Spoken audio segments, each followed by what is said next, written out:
And he takes so many questions and has been. We're waiting for, of course, Joe Biden to take more, but maybe we're seeing why he can't. Now, Wisconsin may not be the only swing state Joe Biden has to worry about.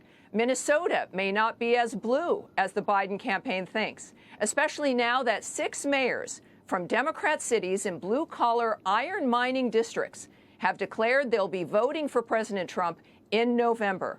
In an open letter, they wrote, "We didn't choose to leave the Democratic Party. The party left us." Now, that's, of course, we also know that is a statement from President Reagan. Many of us can relate to that.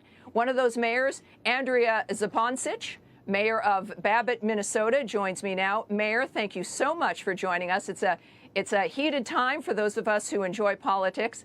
I want to ask you, have other mayors or other local officials expressed similar views to you about, or are they worried, to say the least, about perhaps what the economic ruin Biden would bring?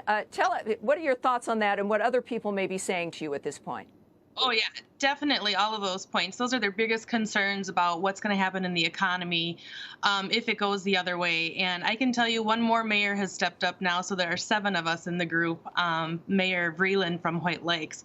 Great. So it's great. Oh, yeah, it is. And I think people are stepping up more now, and they're realizing, you know what, we are a silent majority, and we're done keeping our mouths quiet. You know, we need to keep going forward, and we need to keep plugging away and doing how it's going, because it's going so well, regardless of the coronavirus. But I feel that there are a lot of people that are going to be voting for Trump that are just lying low right now.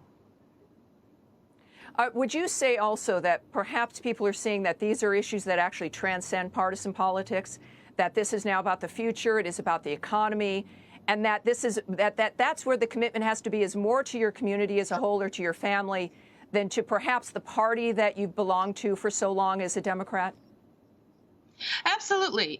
You know, everyone is working together, and that's what's very important. And we're seeing it, you know, the way he has helped the miners with the mines that we have going on, this tariffs, everything else that is going on. He is actually someone who does what he says he's going to do, and that's what's refreshing and needed right now. And I got emails from all over yesterday, between all week actually, and I had a gentleman call me from Georgia today, and he said he had voted for Obama the last two terms, and he voted for Trump this time. He said he's sick of things being made elsewhere. We need to make all this stuff in the United States again. We need to bring this back, and that includes mining. We have the safest, strictest standards in Minnesota, and that's what we need to focus on and not rely on other countries. Well, Mayor, thank you. Thank you very much. Great stuff. And you speaking up, of course, I think will be inspirational to even more than that extra one you just got. Thank you so much for joining us. Great job.